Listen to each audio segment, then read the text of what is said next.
Alright, let's take a look at another proof using perpendicular lines. Starting with our given segment AB is perpendicular to segment BC. So we want to find those in our figure. Here's AB and here's BC. Those are perpendicular, so you can go ahead and mark that in the figure. And then we also know that the measure of angle C is 90 degrees. So maybe I'll just write in 90 degrees over there.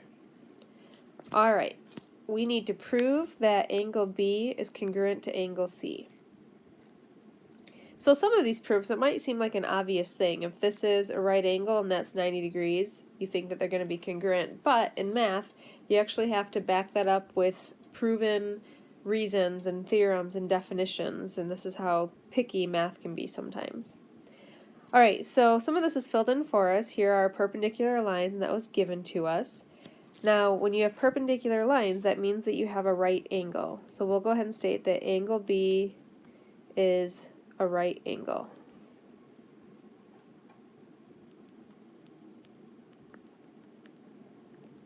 And that's just coming from the definition of perpendicular. Alright, next filled in for us, the measure of angle C equals 90 degrees. That was given to us. Alright, so step 4 could go one of two ways, so let me kind of talk through both of them. First, we could say that the measure of angle B is equal to 90 degrees. And that's just a definition of a right angle, because we already stated that angle B is a right angle.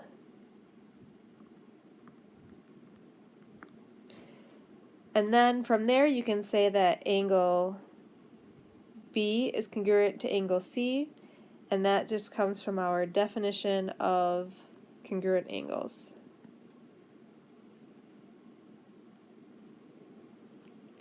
Because we stated that angle C is 90 degrees, angle B is 90 degrees, therefore they're congruent to each other because of the definition of right angles, or sorry, congruent angles.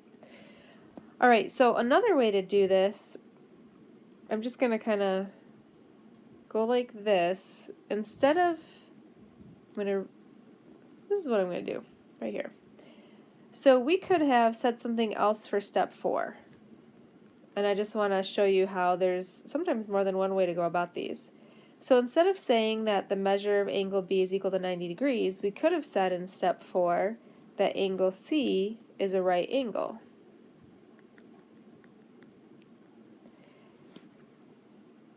Now because we had just stated that angle C is 90 degrees, that means that it is a right angle, and that just comes from definition of right angle. So that definition suits us two different ways right here. That says right in case you can't read it, which of course you cannot because it's so sloppy. Alright, so if you're going to say that you have angle B is a right angle, and then down here we're saying that angle C is a right angle, we can say that the two angles are congruent to each other, but this time the reason would be your right angle theorem.